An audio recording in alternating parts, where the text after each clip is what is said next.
কरोति वाचालं पुंगुं लङ्घयते गिरिं যৎকৃপাতমহং বন্দে পরমানন্দ মাধব। জয় গুরু, জয় গুরু, জয় মা। নিগম ঠাকুর শ্রী নিগমানন্দ দেব চ্যানেলে নিগম পরিবারের প্রত্যেক ভক্ত সদস্যদের স্বাগতম। আশা করি ঠাকুর মহারাজের কৃপায় তোমরা সকলেই খুব খুব খুব ভালো আছো। আজ আমি তোমাদের সামনে উপস্থিত হয়েছি ঠাকুরের এবং ঠাকুরের পার্শ্বদের লিখিত কিছু অভয় বাণী নিয়ে। আজ আমি তোমাদের সামনে পাঠ করব শ্রীমদ্ ভাগবত বা আখ্যান থেকে শ্রী আলোক মৈত্রের লেখা শ্রীকৃষ্ণের বাল্যলীলা। গোপীদের তনু মন ধন সবই তাদের প্রাণপ্রিয় শ্রীকৃষ্ণেরই ছিল।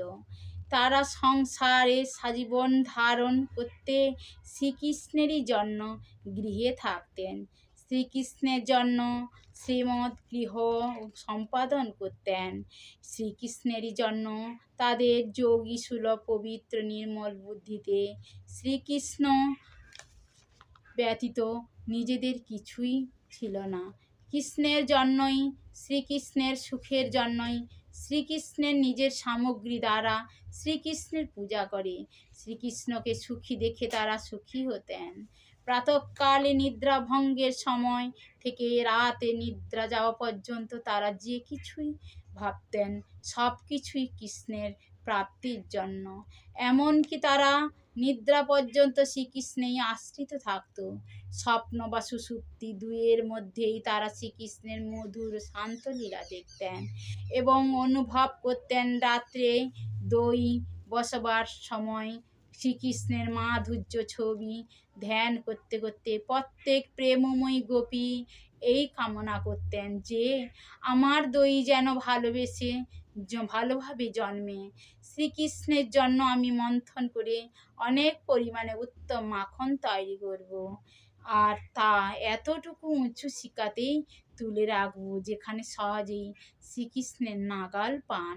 তারপর আমার প্রাণধন শ্রীকৃষ্ণ তার সখাদের নিয়ে হাসতে হাসতে খেলতে খেলতে আমার ঘরে পদার্পণ করবেন, মাখন চুরি করবেন। নিজেদের সখাদের আর বানরদের মধ্যে তা ভাগ করে দেবেন।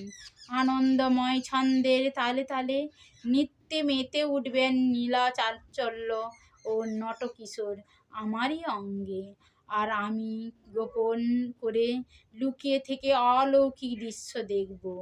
তারপর না জানি কোনো শুভক্ষণে কোন অজানা পুণ্যের ফলে হয়তো তাকে অকস্মাৎ এই বক্ষপিঞ্জরে বন্দি করে ফেলব। একদিন শ্রীকৃষ্ণ মায়ের কাছে বলেছিলেন, মা, আমার মাখনই ভালো লাগে, তুমি মন্ডা মিঠাই খাওয়ার জন্য বলো, কিন্তু আমার ওসব খেতে ভালো লাগে না। এই সময় এক ব্রজগোপী পেছনে দাঁড়িয়ে শ্যাম ও সুন্দরের কথা শুনেছিলেন। তিনি নিজের মনে ভাবতে লাগলেন, আহা, আমি আমার ঘরে একে মাখন খেতে কবে দেখব। ইনি এসে মন্থন পাত্রের পাশে বসবেন, আমি তখন লুকিয়ে থাকব। ভগবান তো অন্তর্যামী। তখন সেই গোপীর মনের কথা জেনে ঘরে গিয়ে মাখন খেয়ে তার ইচ্ছা পূরণ করে সুখ দিয়েছিলেন। ঘরে শ্যাম ঘির গয়লানিকে ঘর আনন্দে মত্ত হয়ে সেই গোপী ঘুরে বেড়াচ্ছিলেন। তার দেহে মনের আনন্দ যেন আর ধরে না। সখীরা তাকে জিজ্ঞাসা করলেন, তুই কি কোনো অমূল্য ধন কুড়িয়ে পেয়েছিস? এই কথা শুনতেই তার বিহ্বলতা আরও বেড়ে গেল। দেহে রোমাঞ্চ দেখা দিল, গদগদ কণ্ঠে কোনো কথাই নির্গত হলো না।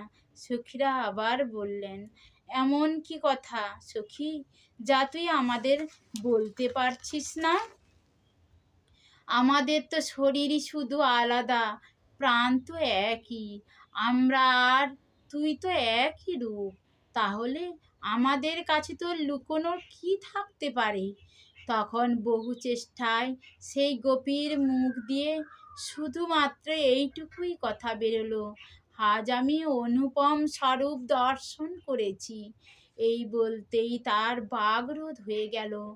প্রেমাশ্রুর প্লাবনে ভেসে গেল দুটি কমল নয়ন। সকল গোপীরই দশা ছিল একই রকম।